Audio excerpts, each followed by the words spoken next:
लीजिए सुनिए प्रेमचंद की लिखी कहानी कुसुम। साल भर की बात है, एक दिन शाम को हवा खाने जा रहा था कि महाशय नवीन से मुलाकात हो गई। मेरे पुराने दोस्त हैं, बड़े बेतकल्लुफ और मनचले। आगरे में मकान है, अच्छे कवि हैं। उनके कवि समाज में कई बार शरीक हो चुका हूँ। ऐसा कविता का उपासक मैंने नहीं देखा। पेशा तो वकालत है, पर डूबे रहते हैं काव्य चिंतन में। आदमी ज़हीन है, मुकदमा सामने आया और उसकी तह तक पहुंच गए, इसलिए कभी कभी मुकदमे मिल जाते हैं, लेकिन कचहरी के बाहर अदालत या मुकदमे की चर्चा उनके लिए निषिद्ध है। अदालत की चार दीवारी के अंदर 4-5 घंटे वो वकील होते हैं। चार दीवारी के बाहर निकलते ही कवि हैं, सिर से पांव तक। जब देखिए कवि मंडल जमा है, कवि चर्चा हो रही है, रचनाएं सुन रहे हैं, मस्त होकर झूम रहे हैं, और अपनी रचना सुनाते समय तो उन पर एक तल्लीनता सी छा जाती है। कंठ स्वर भी इतना मधुर है कि उनके पद बाण की तरह सीधे कलेजे में उतर जाते हैं। अध्यात्म में माधुर्य की सृष्टि करना, निर्गुण में सगुण की बहार दिखाना उनकी रचनाओं की विशेषता है। वो जब लखनऊ आते हैं, मुझे पहले सूचना दे दिया करते हैं। आज उन्हें अनायास लखनऊ में देखकर मुझे आश्चर्य हुआ। पूछा, आप यहाँ कैसे? कुशल तो है? मुझे आने की सूचना तक न दी। वो बोले, भाईजान एक जंजाल में फंस गया हूँ, आपको सूचित करने का समय न था, फिर आपके घर को अपना घर समझता हूँ। इस तकल्लुफ़ की क्या ज़रूरत है कि आप मेरे लिए कोई विशेष प्रबंध करें। मैं एक ज़रूरी मामले में आपको कष्ट देने आया हूँ। इस वक्त की सैर को स्थगित कीजिए और चलकर मेरी विपत्ति कथा सुनिए। मैंने घबरा कर कहा, आपने तो मुझे चिंता में डाल दिया। आप और विपत्ति कथा? मेरे लिए तो प्राण सूखे जाते हैं। घर चलिए, चित्त शांत हो तो सुनाऊं। बाल बच्चे तो अच्छी तरह से हैं? हाँ, सब अच्छी तरह हैं, वैसी कोई बात नहीं है। तो चलिए रेस्टोरेंट में कुछ जलपान तो कर लीजिए। नहीं भाई, इस वक्त मुझे जलपान नहीं सूझता। हम दोनों घर की ओर चले। घर पहुंचकर उनका हाथ मुंह धुलाया, शरबत पिलाया, इलायची पान खाकर उन्होंने अपनी विपत्ति कथा सुनानी शुरू की। कुसुम के विवाह में तो आप गए ही थे, उसके पहले भी आपने उसे देखा था। मेरा विचार है कि किसी सरल प्रकृति के युवक को आकर्षित करने के लिए जिन गुणों की ज़रूरत है वे सब उसमें मौजूद हैं। आपका क्या ख्याल है? मैंने तत्परता से कहा, मैं आपसे कहीं ज़्यादा कुसुम का प्रशंसक हूँ। ऐसी लज्जाशील, सुघड़, सलीकेदार और विनोदनी बालिका मैंने दूसरी नहीं देखी। महाशय नवीन ने करुण स्वर में कहा, वही कुसुम आज अपने पति के निर्दय व्यवहार के कारण रो रो कर प्राण दे रही है। उसका गौना हुए 1 साल हो रहा है। इस बीच में वो 3 बार ससुराल गई, पर उसका पति उससे बोलता तक नहीं। उसकी सूरत से बेजार है। मैंने बहुत चाहा कि उसे बुलाकर दोनों में सफाई करा दूं, मगर ना आता है, ना मेरे पत्रों का उत्तर देता है। न जाने क्या गांठ पड़ गई है कि उसने इस बेदर्दी से आंखें फेर ली हैं। अब सुनता हूँ उसका दूसरा विवाह होने वाला है। कुसुम का बुरा हाल हो रहा है। आप शायद उसे देखकर पहचान भी ना सकें। रात दिन रोने के सिवा दूसरा काम नहीं है। इससे आप हमारी परेशानी का अनुमान कर सकते हैं। जिंदगी की सारी अभिलाषाएं मिटी जाती हैं। हमें ईश्वर ने पुत्र न दिया, पर हम अपनी कुसुम को पाकर संतुष्ट थे और अपने भाग्य को धन्य मानते थे। उसे कितने लाड़ प्यार से पाला, कभी उसे फूल की छड़ी से भी न छुआ। उसकी शिक्षा दीक्षा में कोई बात उठा न रखी। उसने बीए नहीं पास किया, लेकिन विचारों की प्रौढ़ता और ज्ञान विस्तार में किसी ऊंचे दर्जे की शिक्षित महिला से कम नहीं। आपने उसके लेख देखे हैं। मेरा ख्याल है बहुत कम देवियाँ वैसे लेख लिख सकती हैं। समाज, धर्म, नीति सभी विषयों में उसके विचार बड़े परिष्कृत हैं। बहस करने में तो वो इतनी पटु है कि मुझे आश्चर्य होता है। गृह प्रबंध में इतनी कुशल है कि मेरे घर का प्रायः सारा प्रबंध उसी के हाथ में था, किंतु पति की दृष्टि में वो पांव की धूली के बराबर भी नहीं। बार बार पूछता हूँ, तूने उसे कुछ कह दिया है या क्या बात है? आखिर वो क्यों तुझसे इतना उदासीन है? इसके जवाब में रोकर यही कहती है, मुझसे तो उन्होंने कभी कोई बातचीत ही नहीं की। मेरा विचार है कि पहले दिन ही दोनों में कुछ मनमुटाव हो गया। वो कुसुम के पास आया होगा और उसने कुछ पूछा होगा। उसने हमारे शर्म के जवाब न दिया होगा। संभव है 2-4 बातें और भी की हो। कुसुम ने सिर न उठाया होगा। आप जानते ही हैं वो कितनी शर्मीली है। बस पतिदेव रूठ गए होंगे।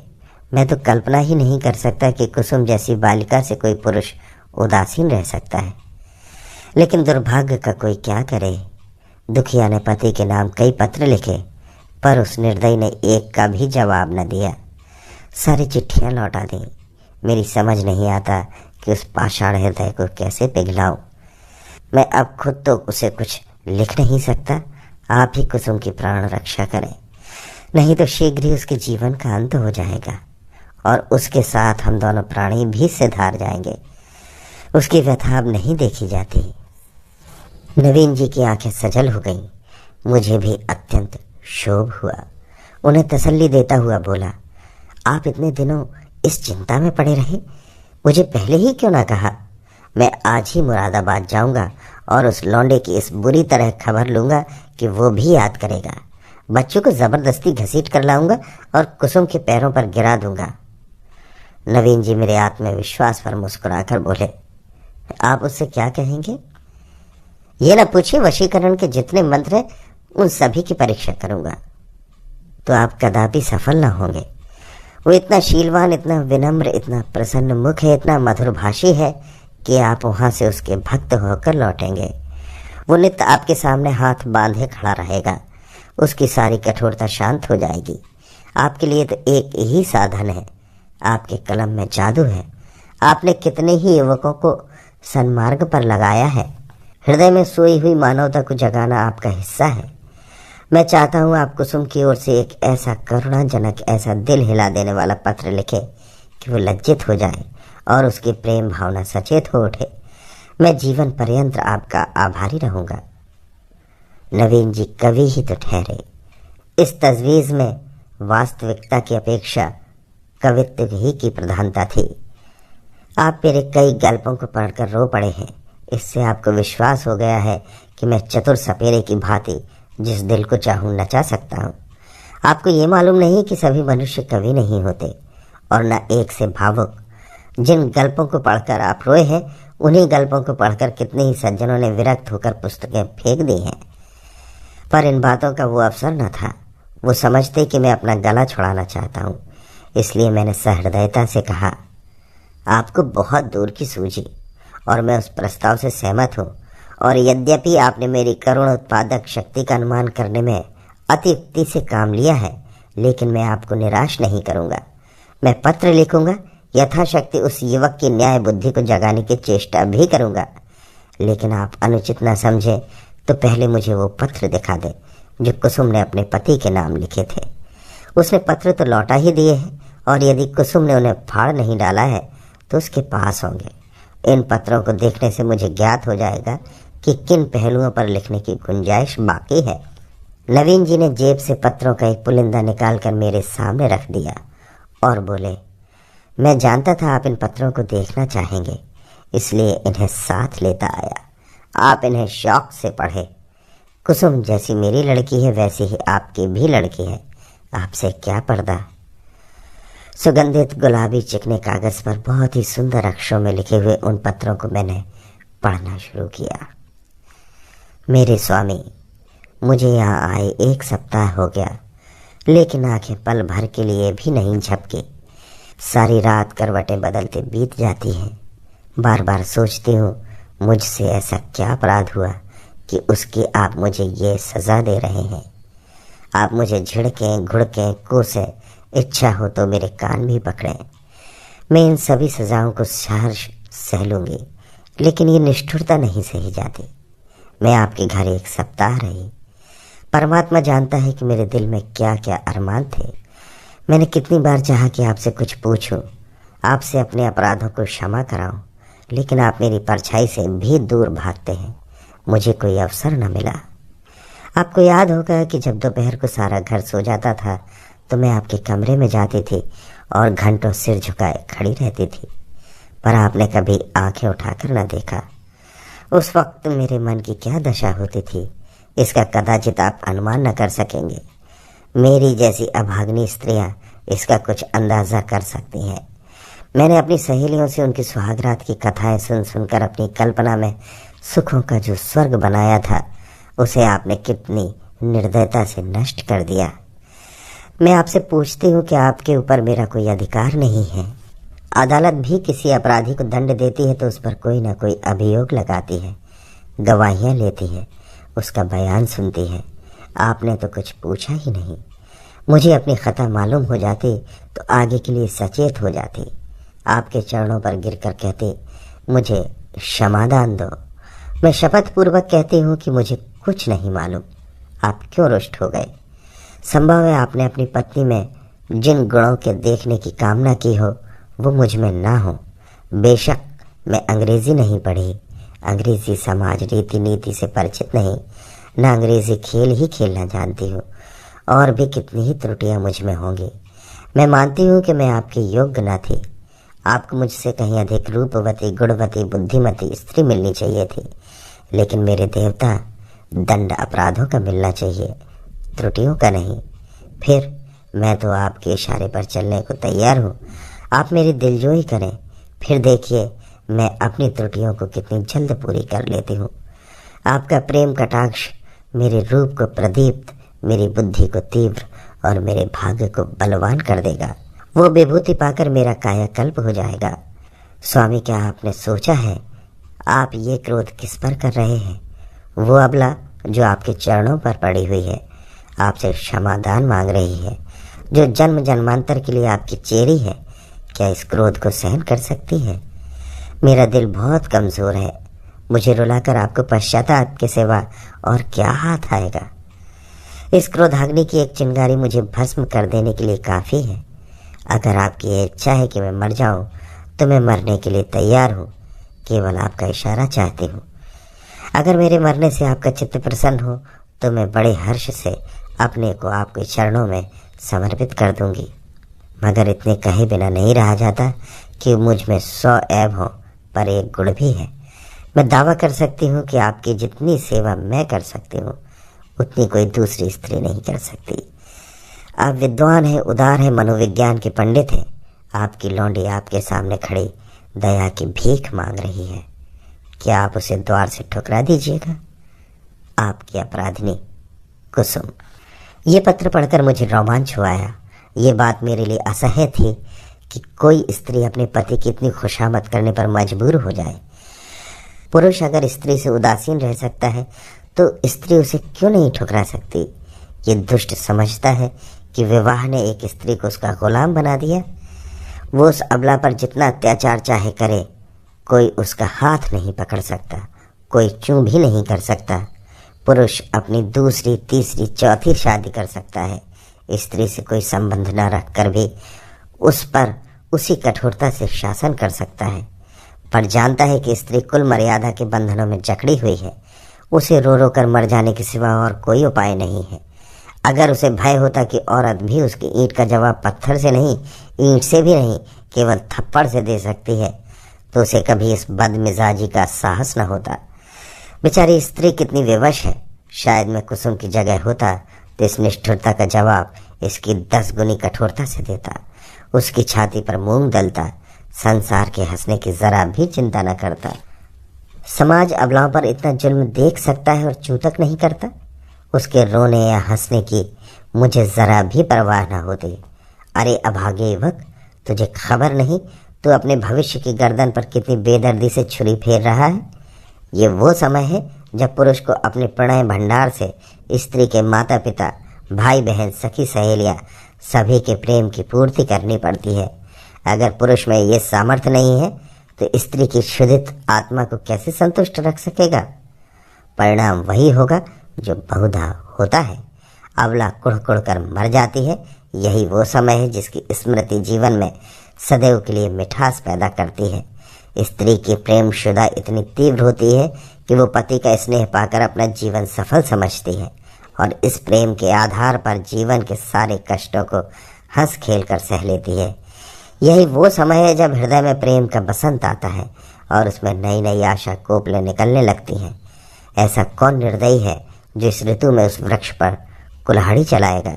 यही वो समय है जब शिकारी किसी पक्षी को उसके बसेरे से लाकर पिंजरे में बंद कर देता है। क्या वो उसकी गर्दन पर छुरी चलाकर उसका मधुर गान सुनने की आशा रखता है। मैंने दूसरा पत्र पढ़ना शुरू किया। मेरे जीवन धन, 2 सप्ताह जवाब की प्रतीक्षा करने के बाद आज फिर ये उल्हाना देने बैठी हूँ। जब मैंने वो पत्र लिखा था तो मेरा मन गवाही दे रहा था कि उसका उत्तर जरूर आएगा। आशा के विरुद्ध आशा लगाए हुए थी। मेरा मन अब भी इसे स्वीकार नहीं करता कि जानबूझकर इसका उत्तर नहीं दिया गया। कदाचित आपको अवकाश नहीं मिला, या ईश्वर न करे कहीं आप अस्वस्थ तो नहीं हो गए। किससे पूछूं? इसी विचार से ही मेरा हृदय कांप रहा है। मेरी ईश्वर से यही प्रार्थना है कि आप प्रसन्न और स्वस्थ हो। पत्र मुझे ना लिखे ना सही, रोकर चुप ही तो हो जाऊंगी। आपको ईश्वर का वास्ता है, अगर आपको किसी प्रकार का कष्ट हो तो मुझे तुरंत पत्र लिखिए, मैं किसी को साथ लेकर आ जाऊंगी। मर्यादा और परिपाटी के बंधनों से मेरा जी घबराता है। ऐसी दशा में भी यदि आप मुझे अपनी सेवा से वंचित रखते हैं तो आप मुझसे मेरा वो अधिकार छीन रहे हैं जो मेरे जीवन की सबसे मूल्यवान वस्तु है। मैं आपसे कुछ नहीं मांगती। आप मुझे मोटा से मोटा खिलाइए, मोटे से मोटा पहनाइए, मुझे ज़रा भी शिकायत न होगी। मैं आपके साथ घोर से घोर विपत्ति में भी प्रसन्न रहूंगी। मुझे आभूषणों की लालसा नहीं, धन बटोरने की लालसा नहीं। मेरे जीवन का उद्देश्य केवल आपकी सेवा करना है, यही उसका ध्येय है। मेरे लिए दुनिया में कोई देवता नहीं, कोई गुरु नहीं, कोई हाकिम नहीं। मेरे देवता आप हैं, मेरे गुरु आप हैं, मेरे राजा आप हैं। मुझे अपने चरणों से न हटाइए, मुझे ठुकराइए नहीं। मैं सेवा और प्रेम में फूल लिए, कर्तव्य और व्रत की भेंट आंचल में सजाए आपकी सेवा में आई हूँ। मुझे भेंट को, इन फूलों को अपने चरणों में रखने दीजिए। उपासक का काम तो पूजा करना है, देवता उसकी पूजा स्वीकार करता है या नहीं ये सोचना उसका धर्म नहीं। मेरे सरताज, शायद आपको पता नहीं आजकल मेरी क्या दशा है। यदि मालूम होता तो आप इस निष्ठुरता का व्यवहार न करते। आप पुरुष हैं, आपके हृदय में दया है, सहानुभूति है, उदारता है। मैं विश्वास नहीं कर सकती कि आप मुझ जैसी नाचीज पर क्रोध कर सकते हैं। मैं आपकी दया के योग्य हूँ। कितनी दुर्बल, कितनी अपंग, कितनी बेजुबान। आप सूर्य हैं, मैं अणु हूँ। आप अग्नि हैं, मैं तृण हूँ। आप राजा हैं, मैं भिखारिन हूँ। क्रोध तो बराबर वालों पर करना चाहिए। मैं भला आपके क्रोध का आघात कैसे सह सकती हूँ। अगर आप समझते हैं कि मैं आपकी सेवा की योग्य नहीं हूँ तो मुझे अपने हाथों से विष का प्याला दे दीजिए। मैं उसे सुधा समझकर सिर आंखों से लगाऊंगी और आंखें बंद करके पी जाऊंगी। जब ये जीवन आपकी भेंट हो गया तो आप मारें या जलाएं, ये आपकी इच्छा पर है। मुझे यही संतोष काफ़ी है कि मेरी मृत्यु से आप निश्चिंत हो गए। मैं तो इतना ही जानती हूँ कि मैं आपकी हूँ और सदैव आपकी रहूँगी, इस जीवन में ही नहीं बल्कि अनंत तक। अभागिनी कुसुम। ये पत्र पढ़कर मुझे कुसुम पर झुंझलाहट आने लगी और उस लौंडे से तो घृणा हो गई। माना तुम स्त्री हो, आजकल की प्रथानुसार पुरुष को तुम्हारे ऊपर हर तरह का अधिकार है, लेकिन नम्रता की भी तो कोई सीमा होती है। स्त्री में कुछ तो मान, कुछ अकड़ होनी चाहिए। अगर पुरुष उससे ऐंठता है तो उसे भी चाहिए कि उसकी बात न पूछे। स्त्रियों को धर्म और त्याग का पाठ पढ़ा पढ़ा कर हमने उनके आत्मसम्मान और आत्मविश्वास दोनों ही का अंत कर दिया। अगर पुरुष स्त्री का मोहताज नहीं तो स्त्री भी पुरुष की मोहताज क्यों हो। ईश्वर ने पुरुष को हाथ दिए हैं तो क्या स्त्री को उससे वंचित कर रखा है। पुरुष के पास बुद्धि है तो क्या स्त्री अबोध है। इसी नम्रता ने तो मर्दों का मिजाज आसमान पर पहुंचा दिया। पुरुष रूठ गया तो स्त्री के लिए मानो प्रलय आ गई। मैं तो समझता हूँ कुसुम नहीं, उसका अभागा पति ही दया के योग्य है, जो कुसुम जैसी स्त्री रत्न की कद्र नहीं कर सकता। मुझे ऐसा संदेह होने लगा कि इस लौंडे ने कोई दूसरा रोग पाल रखा है, किसी शिकारी के रंगीन जाल में फंसा हुआ है। खैर, मैंने तीसरा पत्र खोला। प्रियतम, अब मुझे मालूम हो गया है कि मेरी जिंदगी निरुद्देश है। जिस फूल को देखने वाला, चुनने वाला कोई नहीं, वो खिले तो क्यों? क्या इसलिए कि मुरझाकर ज़मीन पर गिर पड़े और पैरों से कुचल दिया जाए? मैं आपके घर में 1 महीना रहकर दोबारा आई हूँ। ससुर जी ही ने मुझे बुलाया, ससुर जी ही ने मुझे विदा कर दिया। इतने दिनों में आपने एक बार भी मुझे दर्शन न दिए। आप दिन में 20 ही बार घर आते थे, अपने भाई बहनों से हंसते बोलते थे या मित्रों के साथ सैर तमाशे देखते थे, लेकिन मेरे पास आने की आपने कसम खा ली थी। मैंने कितनी बार आपके पास संदेश भेजे, कितना अनुनय विनय किया, कितनी बार बेशर्मी करके आपके कमरे में गई, लेकिन आपने कभी मुझे आंखें उठाकर भी ना देखा। मैं तो कल्पना ही नहीं कर सकती कि कोई प्राणी इतना हृदयहीन हो सकता है। प्रेम के योग्य नहीं, विश्वास के योग्य नहीं, सेवा करने के योग्य नहीं, क्या दया के भी योग्य नहीं। मैंने उस दिन कितनी मेहनत और प्रेम से आपके लिए रसगुल्ले बनाए थे, आपने उन्हें हाथ से छुआ भी नहीं। जब आप मुझसे इतने विरक्त हैं तो मेरी समझ में नहीं आता कि जीकर क्या करूं। ना जाने वो कौन सी आशा है जो मुझे जीवित रखे हुए है। क्या अंधेर है कि आप सजा तो देते हैं पर अपराध नहीं बताते? ये कौन सी बात है? आपको ज्ञात है इस 1 मास में मैंने मुश्किल से 10 दिन आपके घर में भोजन किया होगा। मैं इतनी कमज़ोर हो गई हूँ कि चलती हूँ तो आंखों के सामने अंधेरा छा जाता है। आंखों में जैसे ज्योति ही नहीं रही, हृदय में मानो रक्त का संचालन ही नहीं रहा। खैर, सता लीजिए जितना जी चाहे, इस अनीति का अंत भी एक दिन हो ही जाएगा। अब तो मृत्यु ही पर सारी आशाएं टिकी हुई हैं। अब मुझे प्रतीत हो रहा है कि मेरे मरने की खबर पाकर आप उछलेंगे और हल्की सांस लेंगे। आपकी आंखों से आंसू की एक बूंद भी न गिरेगी। पर यह आपका दोष नहीं, मेरा दुर्भाग्य है। उस जन्म में मैंने कोई बहुत बड़ा पाप किया था। मैं चाहती हूँ मैं भी आपकी परवाह ना करूँ, आप ही की भांति अपनी आंखें फेर लूँ, मुंह फेर लूँ, दिल फेर लूँ, लेकिन ना जाने क्यों मुझ में वो शक्ति नहीं है। क्या लता वृक्ष की भांति खड़ी रह सकती है? वृक्ष के लिए किसी सहारे की ज़रूरत नहीं। लता वो शक्ति कहाँ से लाए? वो तो वृक्ष से लिपटने के लिए पैदा की गई है। उसे वृक्ष से अलग कर दो तो वो सूख जाएगी। मैं आपसे पृथक अपने अस्तित्व की कल्पना नहीं कर सकती। मेरे जीवन की हर एक गति, प्रत्येक विचार, प्रत्येक कामना में आप मौजूद हैं। मेरा जीवन वो वृक्ष है जिसके केंद्र आप हैं। मैं वो हार हूँ जिसके प्रत्येक फूल में आप धागे की भांति घुसे हुए हैं। उस धागे के बगैर हार के फूल बिखर जाएंगे और धूल में मिल जाएंगे। मेरी एक सहेली है शन्नो, उसका इस साल पाणी ग्रहण हो गया है। उसका पति जब ससुराल आता है, शन्नो के पांव जमीन पर नहीं पड़ते। दिन भर में न जाने कितने रूप बदलती है। मुख कमल खिल जाता है, उल्लास संभाले नहीं संभलता। उसे बिखेरती है, लुटाती चलती है, हम जैसे अभागों के लिए। जब आकर मेरे गले से लिपट जाती है तो हर्ष और उन्माद की वर्षा से जैसे मैं लथपथ हो जाती हूँ। दोनों अनुराग से मतवाले हो रहे हैं। उनके पास धन नहीं है, जायदाद नहीं है, मगर अपनी दरिद्रता में ही मगन है। इस अखंड प्रेम का एक क्षण, उसकी तुलना में संसार की कौन सी वस्तु रखी जा सकती है? मैं जानती हूँ ये रंगरेलियाँ और बेफिक्रियाँ बहुत दिन न रहेंगी। जीवन की चिंताएं और दुराशाएं उन्हें भी परास्त कर देंगी, लेकिन ये मधुर स्मृतियाँ संचित धन की भांति अंत तक उन्हें सहारा देती रहेंगी। प्रेम में भीगी हुई सूखी रोटियाँ, प्रेम में रंगे हुए मोटे कपड़े और प्रेम के प्रकाश से अलौकित छोटी सी कोठरी, अपनी इस विपन्नता में भी वो स्वाद, वो शोभा और विश्राम रखती है जो शायद देवताओं को स्वर्ग में भी नसीब नहीं। जब शन्नो का पति अपने घर चला जाता है तो वो दुखिया किस तरह फूट फूट कर रोती है कि मेरा हृदय गदगद हो जाता है। उसके पत्र आ जाते हैं तो मानो उसे कोई विभूति मिल जाती है। उसके रोने में भी, उसकी विकलताओं में भी, उसके उपालंबों में भी एक स्वाद है, एक रस है। उसके आंसू व्यग्रता और विभलता के हैं, मेरे आंसू निराशा और दुख के।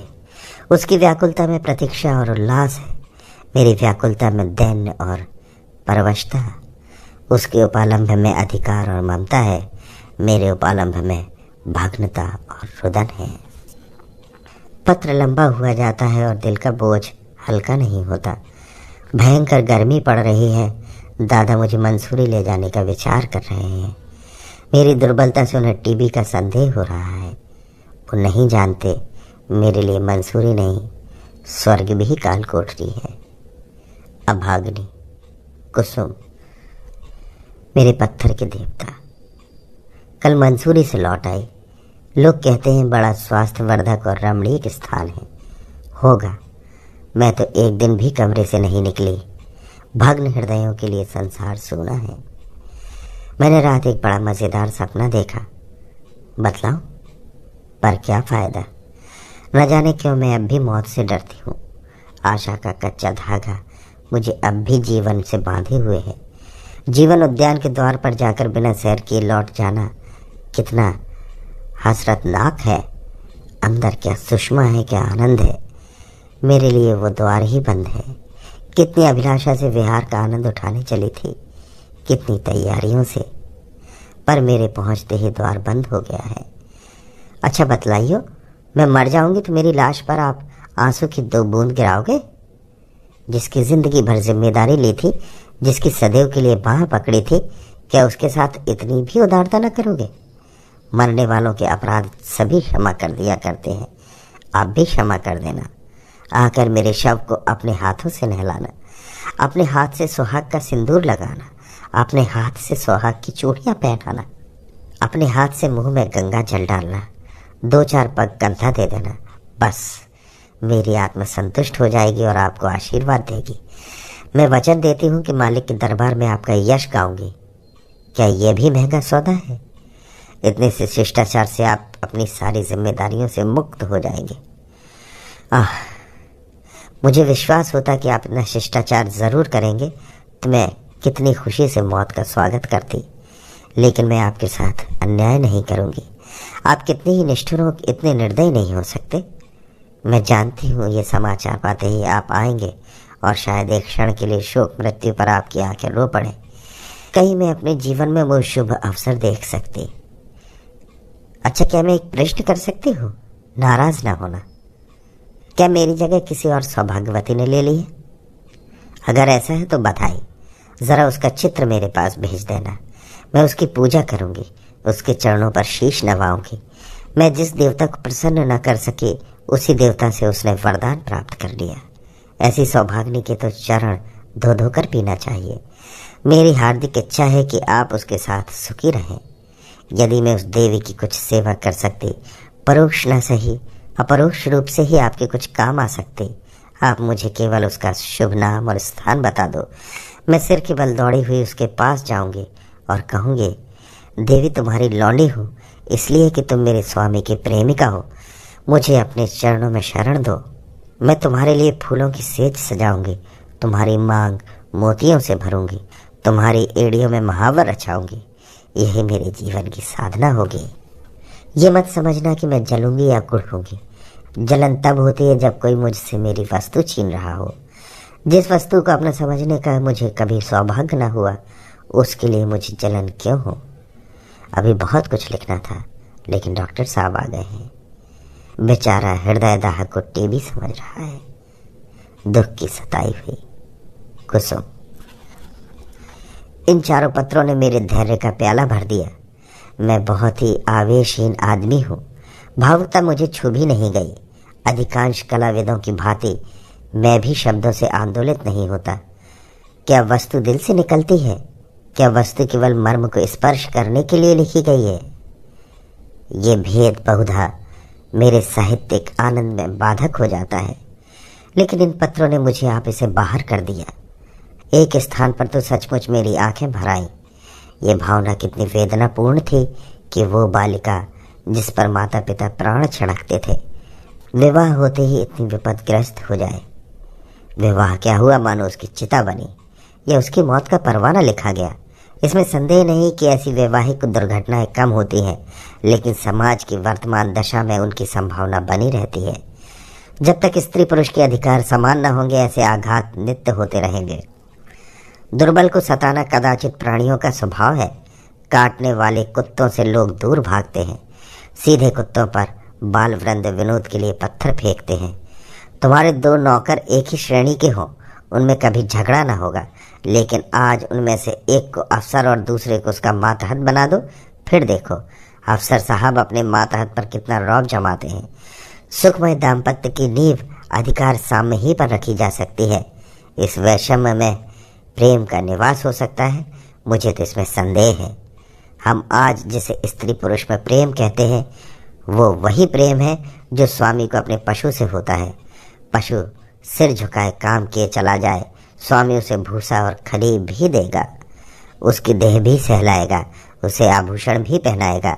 लेकिन जानवर ने जरा चाल धीमी की, जरा गर्दन टेढ़ी की कि मालिक का चाबुक पीठ पर पड़ा।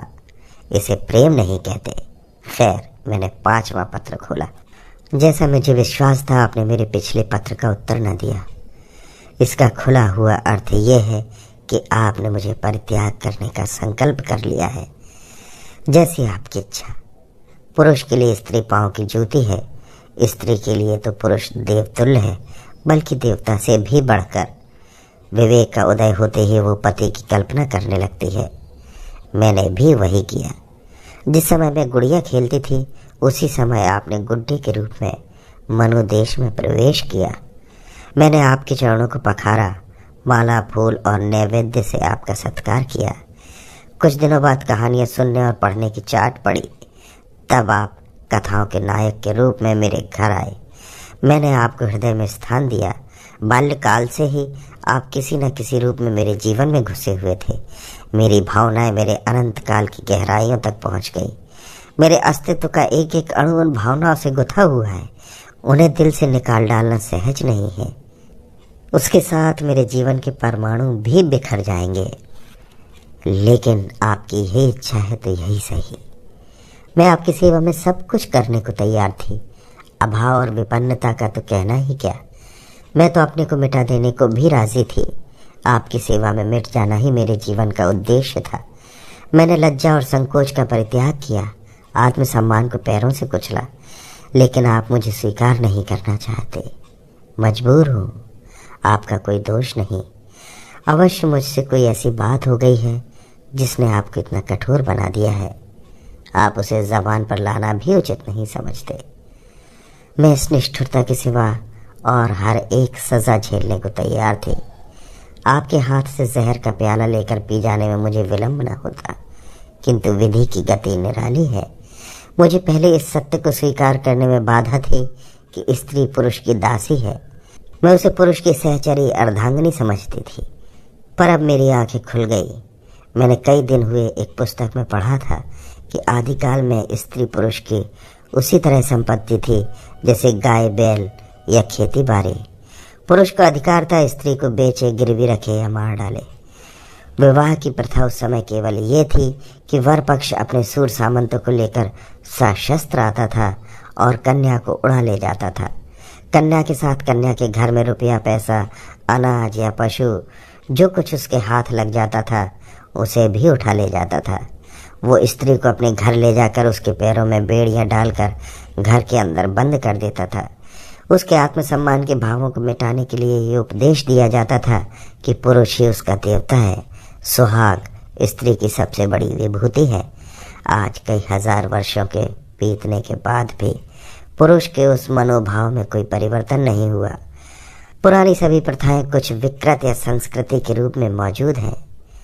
आज मुझे मालूम हुआ कि उस लेखक ने स्त्री समाज की दशा का कितना सुंदर निरूपण किया था। अब आपसे मेरा सविनय अनुरोध है और यही अंतिम अनुरोध है कि आप मेरे पत्रों को लौटा दें। आपके दिए हुए गहने और कपड़े अब मेरे किसी काम के नहीं। इन्हें अपने पास रखने का मुझे कोई अधिकार नहीं। आप जिस समय चाहें वापस मंगवा लें।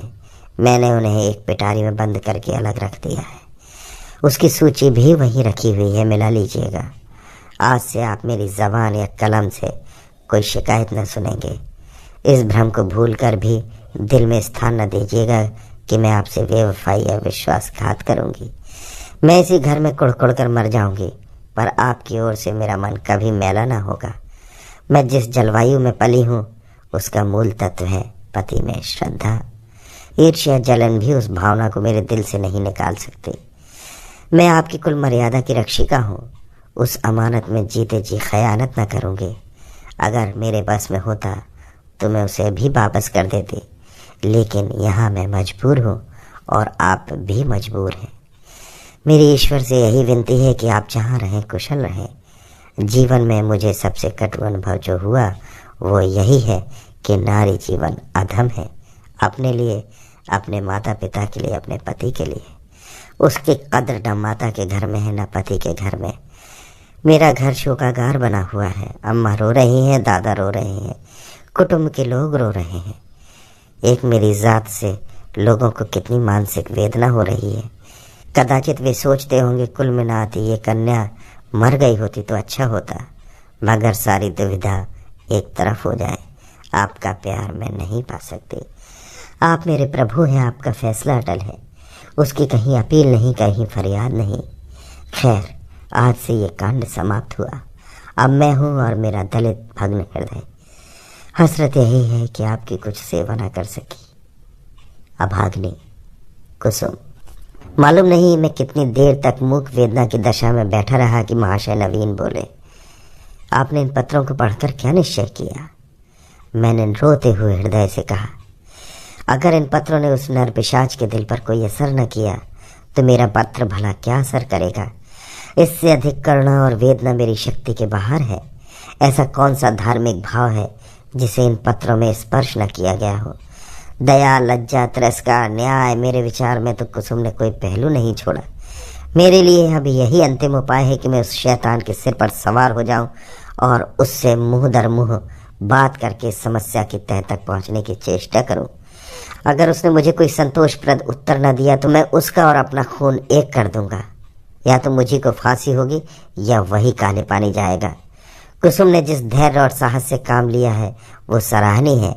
आप उसे सांत्वना दीजिएगा। मैं आज रात की गाड़ी से मुरादाबाद जाऊंगा और परसों तक जैसी कुछ परिस्थिति होगी उसकी आपको सूचना दूंगा। मुझे तो ये कोई चरित्रहीन और बुद्धिहीन युवक मालूम होता है। मैं उस बहक में जाने क्या क्या बकता रहा। इसके बाद हम दोनों भोजन करके स्टेशन गए। वो आगरे गए, मैंने मुरादाबाद का रास्ता लिया। उनके प्राण अब भी सूखे जाते थे कि क्रोध के आवेश में मैं कोई पागलपन न कर बैठूं। मेरे बहुत समझाने पर उनका चित्त शांत हुआ। मैं प्रातःकाल मुरादाबाद पहुंचा और जांच शुरू कर दी। इस युवक के चरित्र के विषय में मुझे जो संदेह था वो गलत निकला। मोहल्ले में, कॉलेज में, इष्ट मित्रों में सभी उसके प्रशंसक थे। अंधेरा और गहरा होता हुआ जान पड़ा। संध्या समय में उसके घर जा पहुंचा। जिस निष्कपट भाव से वो दौड़कर मेरे पैरों पर झुका है वो मैं नहीं भूल सकता। ऐसा वाक्चतुर, ऐसा सुशील और विनीत युवक मैंने नहीं देखा। बाहर और भीतर में इतना आकाश पाताल का अंतर मैंने कभी न देखा था। मैंने कुशल क्षेम और शिष्टाचार के 2-4 वाक्यों के बाद पूछा, तुमसे मिलकर चित्त प्रसन्न हुआ, लेकिन आखिर कुसुम ने क्या अपराध किया है जिसका तुम उसे इतना कठोर दंड दे रहे हो? उसने तुम्हारे पास कई पत्र लिखे, तुमने एक का उत्तर न दिया। वो 2-3 बार यहाँ भी आई पर तुम उससे बोले तक नहीं। क्या उस निर्दोष बालिका के साथ तुम्हारा ये अन्याय नहीं है? युवक ने लज्जित भाव से कहा, बहुत अच्छा होता कि आपने इस प्रश्न को न उठाया होता। उसका जवाब देना मेरे लिए मुश्किल है। मैंने तो इसे आप लोगों के अनुमान पर छोड़ दिया था, लेकिन इस गलत फहमी को दूर करने के लिए मुझे विवश होकर कहना पड़ेगा। ये कहते कहते वो चुप हो गया। बिजली की बत्ती पर भांति भांति के कीट पतंगे जमा हो गए थे। कई झींगुर उछल उछल कर मुंह पर आ जाते थे और जैसे मनुष्य पर अपनी विजय का परिचय देकर उड़ जाते थे। एक बड़ा सा अखफोड़ भी मेज पर बैठा था और शायद जस्त मारने के लिए अपनी देह तौल रहा था। युवक ने एक पंखा लाकर मेज पर रख दिया। उसने विजयी कीट पतंगों को दिखा दिया कि मनुष्य इतना निर्बल नहीं है जितना वे समझ रहे थे। एक क्षण में मैदान साफ हो गया और हमारी बातों में दखल देने वाला कोई न रहा। युवक ने सकचाते हुए कहा, संभव है आप मुझे अत्यंत लोभी, कमीना और स्वार्थी समझें, लेकिन यथार्थ ये है कि इस विवाह से मेरी वो अभिलाषा न पूरी हुई जो मुझे प्राणों से भी प्रिय थी। मैं विवाह पर रजामंद न था। अपने पैरों में बेड़ियां न डालना चाहता था, किंतु जब महाशय नवीन बहुत पीछे पड़ गए और उनकी बातों से मुझे ये आशा हुई कि वो सब प्रकार से मेरी सहायता करने को तैयार है, तब मैं राजी हो गया। पर विवाह होने के बाद उन्होंने मेरी बात भी न पूछी, मुझे एक पत्र भी न लिखा कि कब तक वो मुझे विलायत भेजने का प्रबंध कर सकेंगे। हालांकि मैंने अपनी इच्छा उन पर पहले ही प्रकट कर दी थी, पर उन्होंने मुझे निराश करना ही उचित समझा। उनकी इस अकृपा ने मेरे सारे मंसूबे धूल में मिला दिए।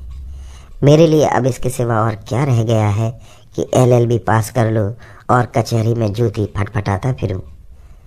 मैंने पूछा, तो आखिर तुम नवीन जी से क्या चाहते हो? लेन देन में तो उन्होंने कोई शिकायत का अवसर नहीं दिया। तुम्हें विलायत भेजने का खर्च तो शायद उनके काबू से बाहर हो। युवक ने सिर झुकाकर कहा, तो ये उन्हें पहले ही मुझसे कह देना चाहिए था, फिर मैं विवाह ही क्यों करता। उन्होंने चाहे कितना ही खर्च कर डाला हो, पर इससे मेरा क्या उपकार हुआ। दोनों तरफ से 10-12 हज़ार रुपये खाक में मिल गए और उनके साथ मेरी अभिलाषाएं भी खाक में मिल गईं। पिताजी पर तो कई हज़ार का ऋण हो गया है।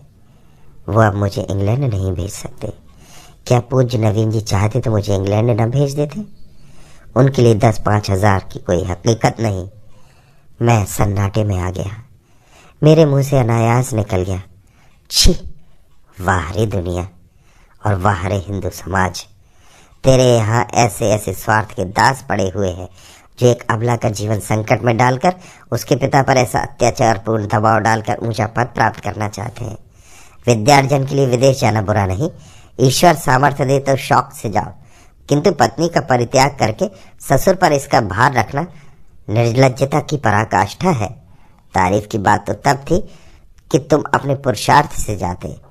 इस तरह किसी की गर्दन पर सवार होकर अपना आत्मसम्मान बेच कर गए तो क्या कहे।